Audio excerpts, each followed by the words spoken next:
घर तेरे करता तेरे सब कुछ है, जिस देवे सो पावे। ये सब कुछ मैं 85 से गुरुजी के साथ रहकर देखता चला आया, आज तक देख रहे हैं। करोड़ों दुनिया मेरी इस आँखों से देखी हुई है, कानों से सुना हुआ है। कितनी दुनिया दिक्कत लेके आई, कितनी दुनिया प्रॉब्लम लेके आई, उनका सबका सलूशन गुरुजी के पास है।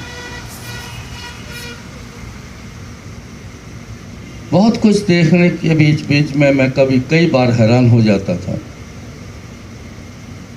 कि सुनने में आया है, सुनते हैं, पिछला इतिहास भी है कि जितने महापुरुष गुरु पीर आए हैं, उनके बाद आज जो देखने में मिला, ऐसी कोई भी ऐसी गुंजाइश नहीं थी कि गुरुजी ने कभी किसी को कहा हो कि मैं इस मसले का हल नहीं करता। ऐसा कभी नहीं हुआ। बहुत नज़दीक से देखा है, दिन रात देखा है कि उनकी मेहरबानी थी कि गुरुजी ने अपने साथ मेरे को दिन रात रखा, तभी ये देखने का मौका मिला।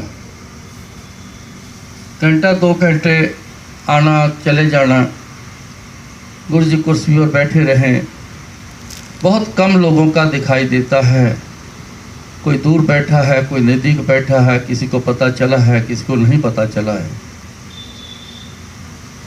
तो मैं ये बिल्कुल सच कहता हूँ कि कभी भी ऐसा कोई इंसान गुरुजी ने वापस ऐसे कहकर नहीं भेजा। हाँ, किसी का टेस्ट लेना हो, उसने गुरुजी के पास टिकना है कि नहीं टिकना,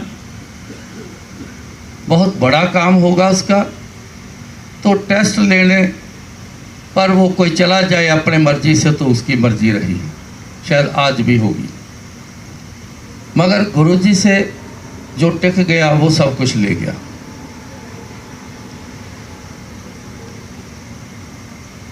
मैं भी उन सज्जनों में हूँ। मैं गुरुजी से कैसे जुड़ा? 1970 में मेरी आंखों में इन्फ्लामेशन आई। डॉक्टर के पास गए, चेकअप किया तो उन्होंने बताया कि इन्फ्लामेशन इतनी ज़्यादा है, ना तो आई ड्रॉप्स काम करेंगे, ना कोई मेडिसिन खाने की काम करेगी। आंखों में सीधा इंजेक्शन लगाने पड़ेंगे। सो इंजेक्शन का सिलसिला स्टार्ट हो गया। सुबह आंखों में इंजेक्शन लग जाने, शाम को लग जाने, ये सिलसिला 16 साल चला। ठीक होने की बजाय कॉम्प्लिकेशन बढ़ती गई। टेस्ट सारे नॉर्मल होते थे, उनको पता नहीं चलता था डॉक्टरों को कि इन्फेक्शन है क्या चीज़, कहाँ से आ रही है और है क्या चीज़। इससे ज़्यादा परेशानी थी। ग्लूकोमा हाई लेवल पर चला गया, प्यूपल कंजेस्टेड होने शुरू हो गए, आखिर में आके पिन पॉइंटेड हो गए, पर्दे बाकी सब खराब। 81 में आके जब अटैक हुए तो दिखाई देना बंद हो गया।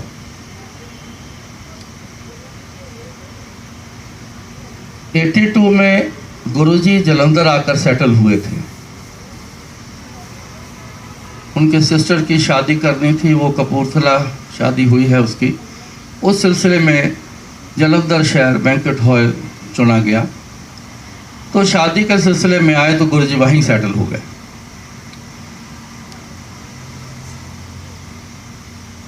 एक सत्संग बीच में है, वो कनेक्टेड है। मेरे मास्टर जी इंग्लैंड में रहते थे, वहाँ सेटल थे। उनके हार्ट की बॉडी एक तरफ से श्रिंक कर गई थी, बहुत इलाज किया। डॉक्टर यकूब किसी ने सुना हो तो वो पता है कि सब हार्ट के स्पेशलिस्ट का वो हेड माना जाता है। उससे ट्रीटमेंट हुआ लेकिन जवाब दे दिया। उन्होंने कहा कि जिस एटमॉस्फेयर में आप पैदा हुए हो, एक बार वापस 6 महीने के लिए वहाँ चले जाओ, हो सकता है कि रिकवरी हो जाए। उस लिहाज से वो जलंधर आ गए। आते ही उनको पता चला कि एक नौजवान से लड़के हैं, उनको गुरुजी कहते हैं, बड़े करिश्मे करते हैं। वो वहाँ चले गए गुरुजी के पास। जाते ही गुरुजी ने उनका ट्रीटमेंट किया। ट्रीटमेंट के बड़े तरीके थे गुरुजी के पास। चेस्ट पर पान के पत्ते लगाए और उनको कहा कि जा वापस इंग्लैंड जाके ही चेकअप करवाना है, यहाँ इंडिया में नहीं। तो तुरंत आके मेरे को वापस तो बताओ कि क्या हाल है तुम्हारा। वो गए इंग्लैंड, चेकअप हुआ। हैरान हो गए सारे डॉक्टर कि ऐसा क्या ट्रीटमेंट आपका हुआ है, हमें भी बताओ। फिर उन्होंने कहा कि आपके भी यहाँ संत होते हैं, हमारे भी वहाँ संत हैं, उनकी कृपा से मैं बिल्कुल ठीक हुआ हूँ। उन्होंने रिपोर्ट दे दी 100% ओके।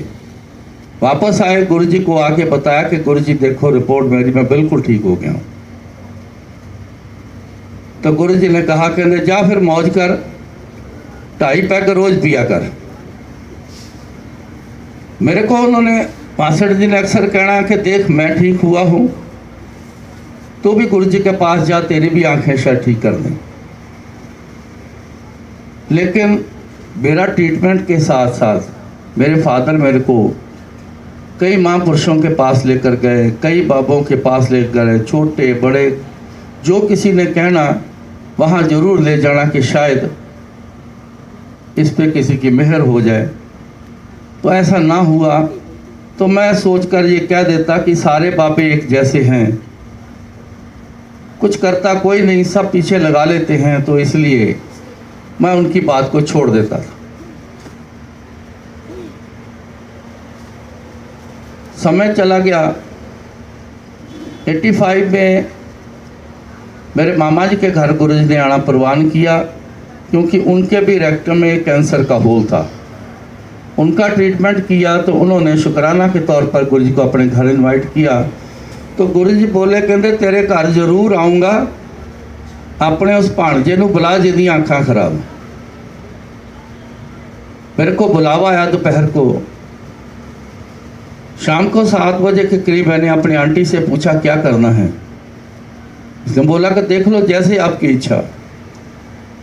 थोड़ी देर में मेरा मन बन गया, हम गुरुजी के पास उनके घर चले गए। वॉकिंग डिस्टेंस था। मेरा हाथ पकड़ा हुआ आंटी ने तो धीरे से मेरे को बोली कि आगे नीचे गुरुजी बैठे हैं, तो यहाँ माथा टेक लो। मेरे को नहीं पता था कोई कहाँ बैठा है। मैं जैसे खड़ा था, जिस पोजीशन में खड़ा था, मैंने नीचे माथा टेका और वहाँ पर बैठ गया। तो गुरुजी ने 3 सवाल आंटी से पूछे। अब गुरुजी ने अपनी शनाख्त दी है कि मैं बहुत कुछ जानता हूँ। पहला सवाल आंटी से किया, बोले कि 2 दिन हुए पेकियाँ तो होके आई हैं, मतलब 2 दिन हुए मायके से होके आई है। इसने बोला कि हाँ जी। 5 सूट लेके आई है, 3 प्लेन हैं, 2 प्रिंट हैं। इसने याद करके बोला कि हाँ जी। एक छोटा सा पर्स तेरे हाथ में था, तू वापस घर रख के आई है। उसने बोला कि हाँ जी। जाके गिनने 382 रुपये ਉਹਦੇ ਵਿੱਚ। फिर मेरे से पूछा की होया तेरियां अखां नूं।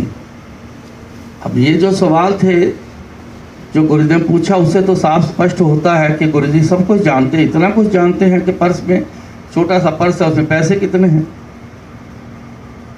तो मैंने कह दिया, क्योंकि सिलसिला शुरू करने के लिए गुरु जी बोलते थे। तो मैंने कहा जी इन्फ्लेमेशन है, ग्लूकोमा हाई लेवल पर है, आयराइटिस ब्रोंकाइटिस है, प्यूपल पिन पॉइंटेड है, पर्दे सब खराब हैं, गुरु जी दिखाई नहीं देता। तो गुरु जी बोले लेट जा, मेरे वाल सिर करके लेट जा। किसी ने गाइड किया, मेरे को लिटा दिया, तो किसी को बोला कि एक गिलास पानी और चम्मच लेके आओ। उस चम्मच से पानी को मेरी आंखों में डालते रहे, कभी हाथ से आंख को कुछ करते हैं, कभी चम्मच से आई बॉल प्रेस करते हैं। कुछ देर तक ऐसा ही सिलसिला चलता रहा। फिर गुरुजी बोले कि माचिस लेके आओ। माचिस आई, माचिस जला के उससे हीट आंखों को दी, चम्मच को माचिस जला के गर्म करके वो गर्म चम्मच मेरी आंखों को लगाते रहे। फिर गुरुजी ने बोला कि सुई लेके आओ। जब सुई का बोला तो मैं घबरा गया। मैं कहा उठ जाओ, कहीं आंख में सुई ना मार दें, क्योंकि इन्फ्लामेशन में बहुत छोटी से छोटी इंजरी भी जो है वो बहुत जल्दी पस ले लेती है। मैंने उठने की कोशिश की लेकिन उठा न गया। इतने में सुई भी आ गई, तो आंखें खोली तो सुई मारना शुरू कर दी। आंटी ने मेरे को बताया था, आंटी पास बैठी थी मेरी, कि सुई भी मारते थे और सुई मार के उसको ऐसे गोल घुमा देते थे। मैंने कहा हद हो गई, मैं टेक्निकल आदमी हूँ, किसी पेपर में सुई मारो, उसको घुमा दो तो पीस ही कट जाता है, ये क्या कह रही है? उसने बोला कि मैं बिल्कुल आपके पास ही बैठी थी, मैं सब कुछ जो देखा मैं वो बता रही हूँ। गुरुजी ने कुछ देर बाद मेरे को बोला था, काफ़ी देर बाद, कुछ महीनों बाद ऐसे बात चल रही थी, तो गुरु ने कहा कहते ਉਹ ਜਿਹੜੀਆਂ तेरे सूइयां मारियां सी, तेरे कर्मां दे विच जिन्ने इंजैक्शन रह गए सी, मैं वो पहला पूरे कीते सी, फिर तेरा कल्याण कीता सी। खैर मेरी आंखों में सुई मारने के बाद गुरुजी ने अपनी उंगलियों में सुई मारी, सारी उंगलियों में, अपना ब्लड निकाला और मेरी आंखों में डाल दी। तो गुरुजी बोले कहते उठ जा, तेरा कल्याण कर देता। मैं उठ के बैठ गया। मेरे को ऐसे फील हो रहा था कि आंखें इतनी सी मोटी मोटी हो गई। नेगेटिव ख्याल मन में, ये तो सब गड़बड़ हो गई, मेरे को नहीं आना चाहिए था, मैं तो बहुत बड़ी गलती कर गया। अब मैं इस प्रॉब्लम को लेके घूमता फिरूंगा, ऐसा अभी सोच ही रहा था। तो इतने में आँख खुलनी शुरू हो गई। जब आँख खुली तो धुंधलापन पड़ा था बहुत ज़्यादा, और जो मेरे आगे आके बैठे थे वो बहुत हल्के हल्के मेरे को दिखाई देने शुरू हुए, जैसे शैडो होता है, शक्ल नहीं किसी की पता, इतना हल्का दिखाई देना शुरू हुआ। मैंने गुरुजी से कहा, गुरुजी धुंधलापन बहुत है, थोड़ा हल्का हल्का दिखाई देना शुरू हुआ है। तो गुरुजी जैसे बोले, बड़े कॉन्फिडेंस से बोले, कहते कर देता कल्याण तेरा, तू की याद रखेगा। मैंने कहा सतबचन जी। वो ऐसा बोल था गुरुजी का जिसने मेरे को मेरा अंदर जगा दिया था उस टाइम पे, और इतना विश्वास आया था मेरे को। मैं कहा यहाँ कुछ जरूर होगा, क्योंकि हल्का हल्का उस टाइम पे दिखाई देना भी शुरू हो गया था। कुछ देर में गुरुजी चले गए, संगत भी चली गई, हम भी घर वापस आए। फिर मैंने रास्ते में एक रिक्शा आता हुआ मैंने हल्का सा देखा। मैंने आंटी से पूछा, मैं क्या रिक्शे वाला गया? इसने बोला कि हाँ जी। सो घर चले गए हम। मैं पूछ रहा था आंटी से क्या क्या कर रहे थे, मेरे को इतने में याद आया कि वो पर्स में 382 रुपये बोले हैं। ये आंटी वो एक छोटा सा पर्स है, इसके हाथ में हर टाइम रहता था, घर में कुछ ना कुछ वो लेके आई। इसने पैसे सारे बाहर निकाले, जब काउंट किए तो पूरे 382 रुपये, एक पैसा ना कम ना ज़्यादा। ये चीज़ देख के, इस परफेक्शन को देख के मैं बहुत हैरान हुआ। मेरे को बड़ी नींद आ गई। हालांकि मेरे को ऐसे में अपने मर्जी से नहीं सो पाता था, इन्फ्लामेशन इतनी ज़्यादा थी कि जैसे आंख बंद करता था तो मेरे दर्द बहुत बढ़ जाती थी। लेकिन बड़ी ज़ोर से नींद आई तो मैं सो गया। जब मैं सुबह उठा तो पूरा विज़न क्लियर था। एक रात में रिवीजन वापस आ जाना, मेरे को यकीन नहीं था कि मेरा विज़न वापस आया है। मैं तो नींद में एक सपना जैसा समझ रहा था, लेकिन मैंने अपने सिर को भी हिला के देखा, कहीं मैं नींद में तो नहीं हूँ, सपना तो नहीं देख रहा। लेकिन सच था, एक रात में पूरा विज़न वापस आना। मैं तो शोर बचा उठा। फटाफट हमने तैयारी करी कि चलो गुरुजी के पास चलें। गुरु जी के पास गए। गुरु जी अपनी कुर्सी पर बैठे थे। जैसे दरवाज़ा खोला, अंदर पैर रखा तो सामने गुरु जी। बड़ी अच्छी स्माइल दी गुरु जी ने और मेरे को कहा, कहते अंकल रात नींद आ गई। मैंने कहा गुरु जी नींद तो बहुत आई। मैं कहा नींद तो छड्डो गुरु जी, पूरी नज़र ही वापस आ गई। तब उस टाइम का गुरु जी ने मेरे को जवाब दिया, जब मैं अपने मास्टर जी को कहता था कि बड़े पापे देखे हैं मैंने, सब एक जैसे हैं। तो गुरु जी ने उस चीज़ का जवाब दिया मेरे को, कहते बाबा तू भी कोई नहीं छड्या, कीता कल्याण तेरा किसी ने? मैं कहा जी नहीं। कहते देख ला। फिर 2-4 दिन बाद मैंने गुरु जी से फिर कहा कि गुरु जी रेडनेस तो अभी वैसे ही है, आप जानते हो इन्फ्लेमेशन का साइन है, रेडनेस है। तो गुरु जी कहते लिया फिर पानी का गिलास।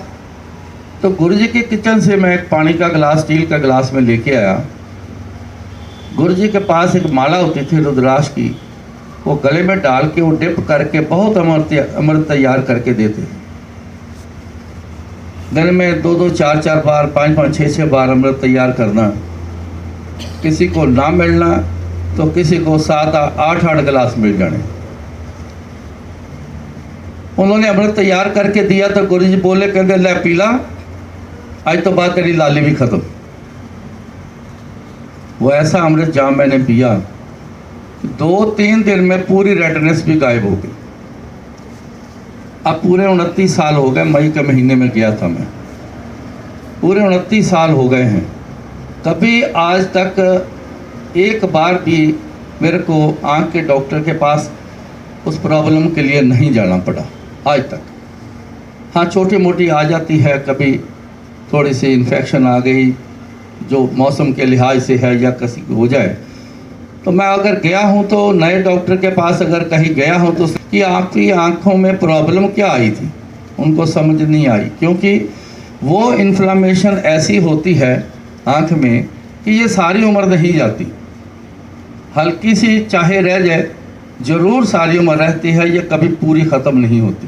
क्योंकि इतना ट्रीटमेंट हुआ, इंजेक्शन के साथ ख़त्म नहीं हुई तो वैसे कैसे ख़त्म हो जाना, थोड़ी सी स्टेबल रहती है, लेकिन वो भी नहीं। गुरु जी हमेशा कहते थे, कहते मैं पक्का काम करदा, कच्चा नहीं करदा। जिसको जो बोल देना गुरु जी ने वही हो जाना। यह मैंने बहुत कुछ देखा हुआ। 16 साल जो साइंस मेरे पे जोर लगाती रही, किसी ने मेरे को 6 महीने रखा, किसी ने 4 महीने रखा, किसी ने 3 महीने रखा, लेकिन कुछ ना हो सका।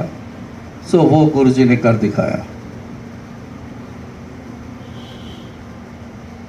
एक सत्संग में सुना के फिर आगे आगरा से भाटिया साहब आए हैं, वो भी अपना सत्संग सुनाएंगे।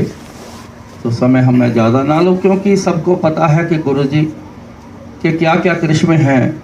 हम सुनाने लगे तो शायद कई महीने साल ही निकाल दें, जितना कुछ दिखा है मेरे फादर के। अब इसमें सत्संग में आप थोड़ा सा ख्याल रखना, ध्यान देना इस बात पे। ये बीमारियां छोटा मोटा, या गुरु जी कहते थे ये तो बहुत छोटी छोटियां गल्लां जिहड़ियां तुसीं मैनूं आके दस दिओ, कोई चंगी चीज़ मेरे को मंगो। मैं तो इन्ना कुछ लैके बैठा, कोई बंदा आंदा ही नहीं मेरे को जो कोई चंगी चीज़ मंग ले। सब कोई लत्त दुखदी, कोई बांह दुखदी, कोई शुगर हो गई, कोई कैंसर हो गया, कोई कुछ हो गया, सब इसे पीछे ने। मेरे फादर के रेक्टम में कैंसर का ट्यूमर हो गया, ट्रीटमेंट चलता रहा, लेकिन आगे जाके डॉक्टर ने कहा कि ट्यूमर ट्रीटमेंट होने के बावजूद इतनी स्पीड से अब बढ़ना शुरू हो गया है कि कुछ ही दिनों में इनका स्टूल आना बंद हो जाएगा, और जो स्टूल है सारा वोमिटिंग के रास्ते फिर बाहर आता है। इतनी ये गंदी बीमारी है। मेरे फादर ने सुन लिया, वो घबरा गए कि ऐसी पोजीशन में मैंने आना है।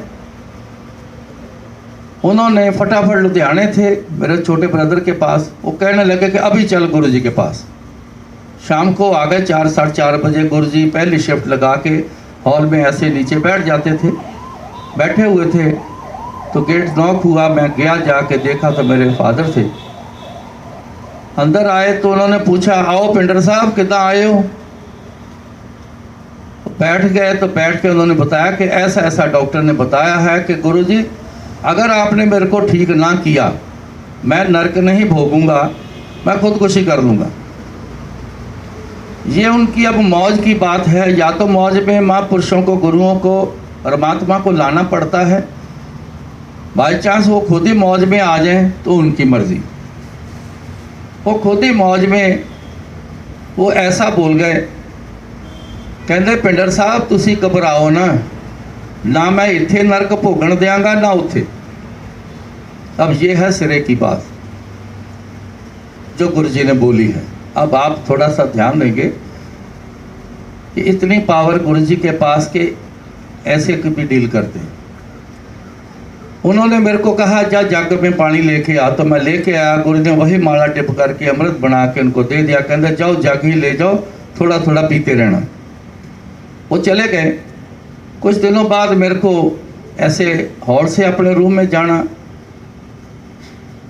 तो मैं साथ साथ ही रहता था, तो मैं साथ ही था। तो जैसे वो लॉबी में आए तो ऐसे मेरे शोल्डर पे बाजू रखी, कहते अंकल तेनों कोई गल कहनी है।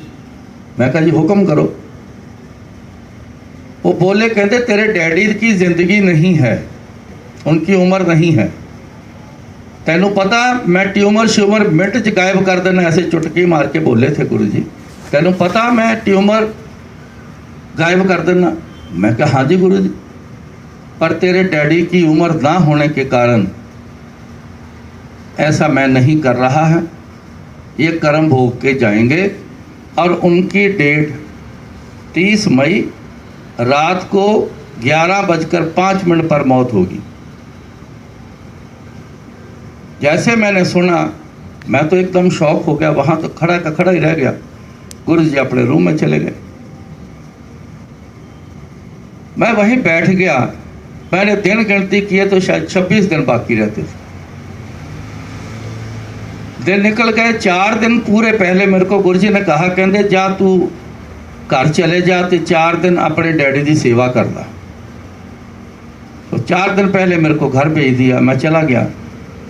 दिन भर में 5-7 बार वो बोलते थे कि मैंने टॉयलेट जाना है, लेकिन स्टूल आना तो पहले से बंद हो चुका था कई दिन से। मैं बीच में आता था, चेक करता था। उनको भूख पूरी लगती थी, पेट उनका नरम रहता था। हैरान हो गए हम जब ये चीज़ें देख देख के, रोज़ हैरान होते थे कि वो मटेरियल कहाँ जा रहा है, हमें कोई समझ नहीं।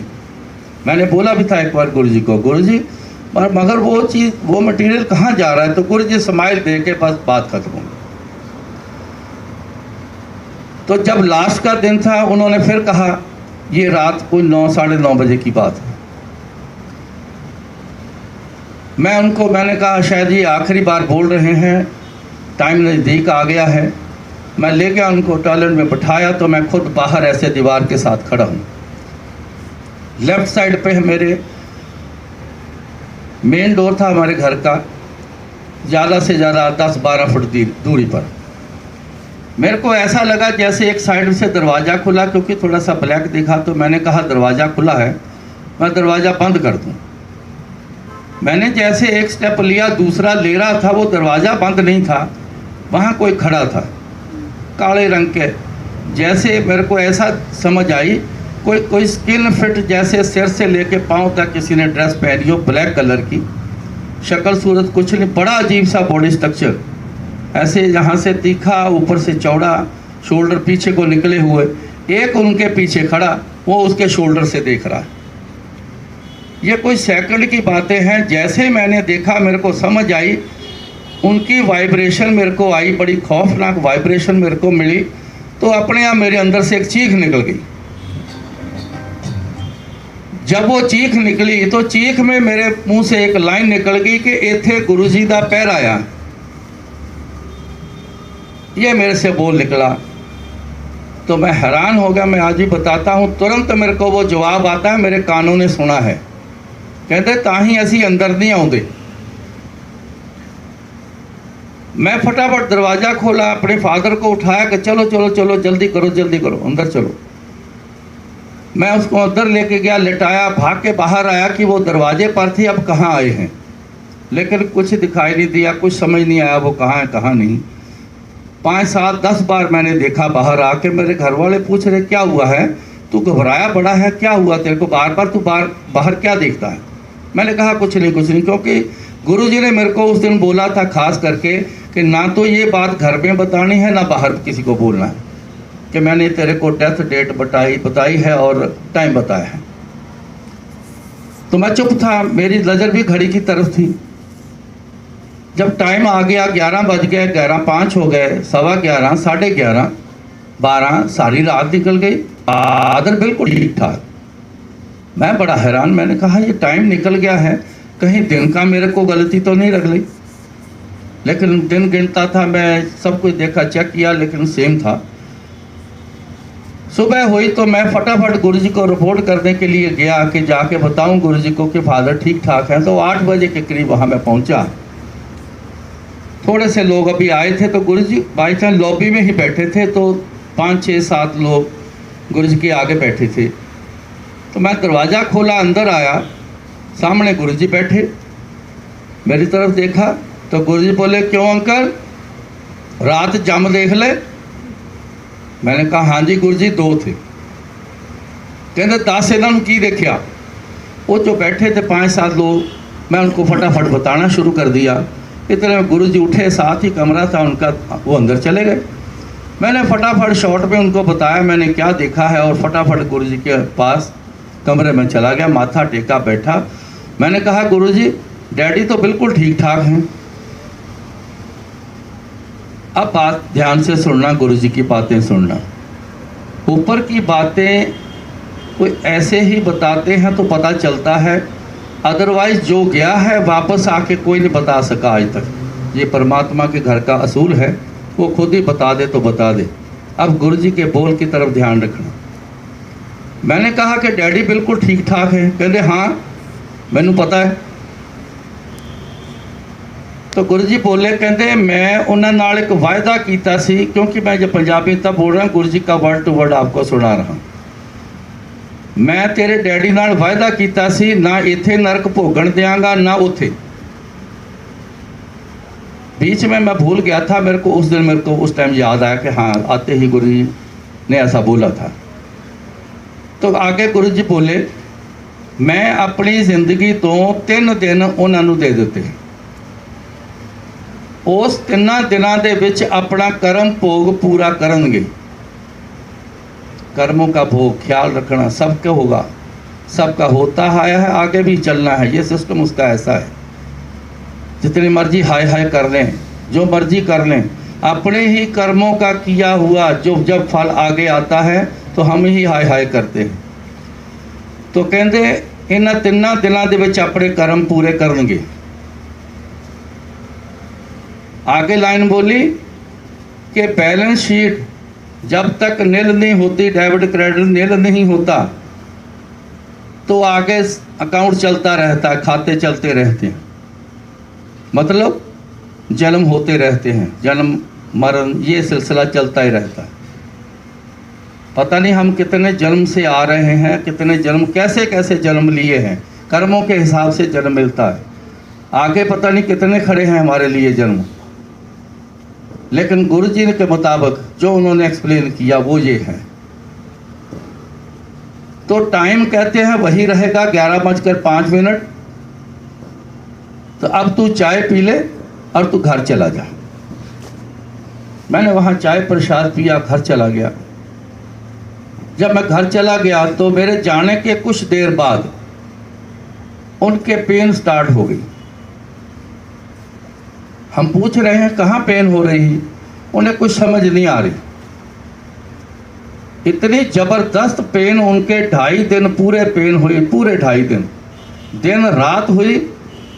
1 सेकंड ना हमें चैन दिया तो ना खुद चैन लिया उन्होंने। इतनी ज़बरदस्त पेन होती थी, उठ के खड़े होते थे और ज़ोर से अपने बॉडी को ज़मीन पे पटकते थे, मेरी जान निकल जाए, मेरे से बर्दाश्त नहीं हो रहा, ऐसी पोजीशन थी।